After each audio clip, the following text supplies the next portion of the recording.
লড়াই লড়াই লড়াই চাই, লড়াই ডিপ্লোমা ইঞ্জিনিয়ার, ডিপ্লোমা ইঞ্জিনিয়ার, ন্যায্য দাবিকে সমর্থন জানাই। আমি যদিও এই যে প্রাণপ্রিয় কোমলমতি ছেলেরা আন্দোলনে নামছে, কেন নামছে এটা তো 94 সালেই ফয়সলা হয়ে গেছে। 94 সালের 11ই নভেম্বর আমাদের ডিপ্লোমা ইঞ্জিনিয়ারদেরকে 10ম গ্রেডের এবং গ্যাজেটেড কর্মকর্তা হিসেবে সরকার অধ্যাদেশ জারি করেছে। সেটা ভেঙে এখন তো বিভিন্ন প্রকৌশল বিশ্ববিদ্যালয়ের প্রোডাক্ট যারা ইঞ্জিনিয়ার তারা তো এদের পদ দখল করতে আসতে পারে না, তার কারণ তাদের পদ তো 9ম গ্রেড, তাদের শুরু 9ম গ্রেড, আমাদের শুরু 10ম গ্রেড। তা আমাদের এই 10ম গ্রেড তারা কেন নিতে আসবে, এটা জোর প্রতিবাদ জানাচ্ছি আমি। বাংলাদেশের পলিটেকনিক শিক্ষক সমাজ থেকে আমি জোর প্রতিবাদ জানাইছি। তার কারণ আমার ছেলেরা কোথায় যাবে? এই সমস্ত পদ যদি ডিগ্রি ইঞ্জিনিয়াররা দখল করে তাহলে ডিপ্লোমা ইঞ্জিনিয়ার আমাদের এই প্রোডাক্ট পলিটেকনিকের যে প্রোডাক্ট আমরা দেই এই ছেলেদের কোথায় যাবে? কাজেই এটা কখনোই মেনে নেওয়া যাবে না। আমি আহ্বান করব যে বাংলাদেশে প্রায় 16 লক্ষ ডিপ্লোমা ইঞ্জিনিয়ার আছে, সকল পেশাজীবী সংগঠনকে তোমাদের এই আন্দোলনের সাথে সম্পৃক্ত করতে হবে, আইডিকেও সম্পৃক্ত করতে হবে। আইডিবি বাংলাদেশের সবচেয়ে বড় পেশাজীবী সংগঠন, তারা যদি তোমাদের সাথে একাত্মতা ঘোষণা করে এবং সাথে থাকে, বাংলাদেশের কোনো শক্তি নাই যে এই 10ম গ্রেডে ডিগ্রি ইঞ্জিনিয়ার আসতে পারে। আমি তোমাদের এই আন্দোলন দীর্ঘজীবী না হোক, তোমরা সবাই একাত্মতা ঘোষণা করো এবং তোমাদের সকল পলিটেকনিকের সব ছাত্রদের মধ্যে এই আন্দোলনটা বুঝাইতে হবে যে এই 10ম গ্রেড যদি বড় ডিগ্রি ইঞ্জিনিয়াররা নিয়ে যায় তাহলে তো আমাদের কিছুই থাকবে না, আমরা টেকনিশিয়ান হয়ে যাব। এটা কি আমরা চাই? তাইলে আমাদের অবশ্যই আন্দোলন করতে হবে। লড়াই লড়াই লড়াই চাই, লড়াই ডিপ্লোমা ইঞ্জিনিয়ার, ডিপ্লোমা ইঞ্জিনিয়ার। দেশের উন্নয়নের প্রায় 85% টাকা এই ডিপ্লোমা ইঞ্জিনিয়ারদের হাত দিয়ে ব্যয় হয়। কাজেই তোমাদের দক্ষ হিসাবে গড়ে উঠতে হবে যাতে করে তোমাদের এই 10ম গ্রেড কেউ ছিনিয়ে নিতে না পারে। আমরা আজকে মূলত নামছি যে বিষয়টা নিয়ে, সেটা হচ্ছে যে বিএসসি ইঞ্জিনিয়াররা তারা হচ্ছে আমাদের ডিপ্লোমা ইঞ্জিনিয়ারদের উপসহকারী প্রকৌশল পদ অর্থাৎ 10ম গ্রেডে আবেদন করার জন্য তারা রিট করছে। রিট করে আমাদের যে পরীক্ষা ছিল মেট্রো রেলের যে নিয়োগ পরীক্ষা ছিল সেকশন ইঞ্জিনিয়ার, সেই পরীক্ষাটি আগামী 15ই আগস্ট হওয়ার কথা ছিল। তারা অবৈধ রিডের মাধ্যমে সেই পরীক্ষাটি স্থগিত করে দিয়েছে। আমরা কারিগরি ছাত্র আন্দোলন বাংলাদেশ সকল পলিটেকনিক একত্রে আজকে এরই প্রতিবাদে বিক্ষোভ কর্মসূচি পালন করছি এবং আমাদের যে চাকরি প্রত্যাশী ভাইয়েরা আছে গাজীপুরে অবস্থান করছে তারাও এর বিরুদ্ধে কঠোরভাবে প্রতিবাদ গড়ে তুলেছে। আমরা কোনোভাবেই এই 10ম গ্রেডে বিএসসি ইঞ্জিনিয়ারদের প্রবেশ করতে দিব না।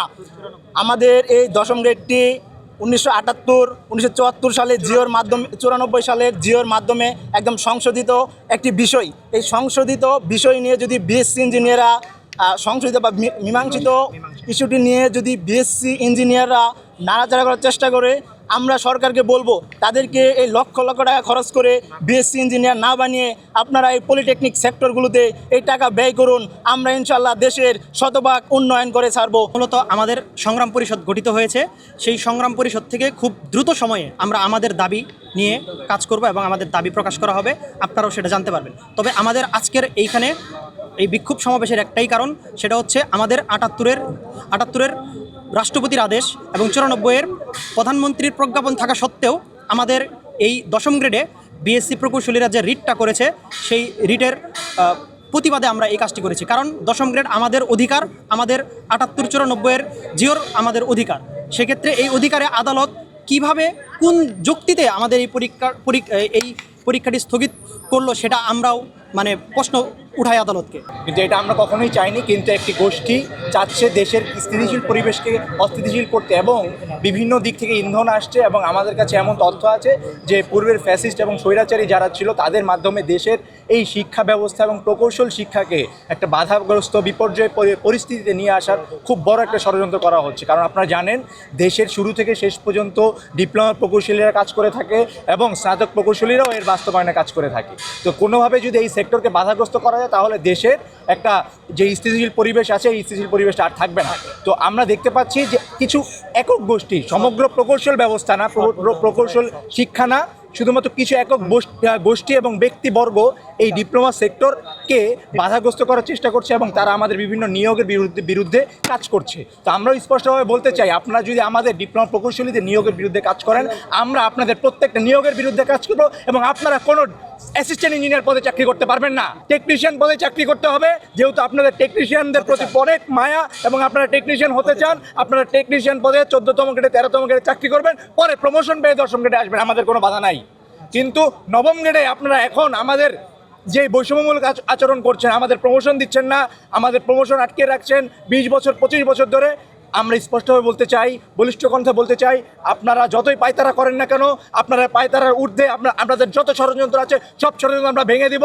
আপনারা সারা দেশে আন্দোলন করেন, সারা দেশে নাশকতা করেন, আমাদের সাথে কখনোই পারবেন না। কারণ আমরা ডিপ্লোমা ইঞ্জিনিয়াররা জানি দেশের উন্নয়নে কোথায় কী কাজ করতে হয়, দেশের সকল পর্যায়ে আমরা নেতৃত্ব দিয়ে আসছি, আমাদের সাথে কখনো পারবেন না। বিএসসি ইঞ্জিনিয়ারের জন্ম বাংলাদেশের প্রথমে হয় নাই, ডিপ্লোমা ইঞ্জিনিয়ারদের জন্ম সর্বপ্রথম বাংলাদেশে হয়েছে। আমাদের সাথে আপনারা লাগতে আসবেন না, আপনাদের সব কিছু ঘুরিয়ে দেওয়া হবে। আমরা বলতে চাই, আপনারা এখনো সুযোগ আছে, সময় আছে, সচেতন হন, সজাগ হন, নিজেদের ক্যাম্পাসে প্রতিষ্ঠানে ফিরে যান, আমাদের সাথে লাগতে আসবেন না। যে আপনারা ডিপ্লোমা ইঞ্জিনিয়ারের বিষয়ে একটা দৃশ্যমান পদক্ষেপ নেন।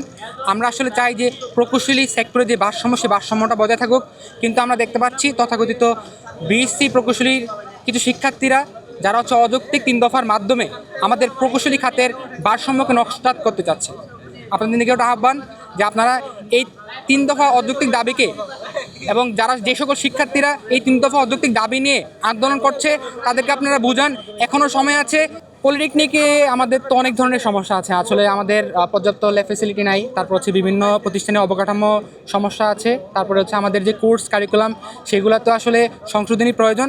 আমরা চাচ্ছি যে আসলে একটা কারিগরি শিক্ষার যদি সংস্কার কমিশন হয়, তাহলে আসলে শুধু পলিটেকনিক শিক্ষা ব্যবস্থা নয়, সারা বাংলাদেশ শিক্ষা ব্যবস্থা সংস্কার করা সম্ভব। আর কারিগরি শিক্ষার কোনো বিকল্প নেই। আসলে আমরা যদি বর্তমান সময়টা বিবেচনা করি, বাংলাদেশে কিন্তু প্রচুর পরিমাণ তরুণ। আসলে বাংলাদেশে যদি এখন কারিগরি শিক্ষার মান উন্নয়ন করা যায়, তাহলে কিন্তু আসলে দেশকে উন্নত করা সম্ভব।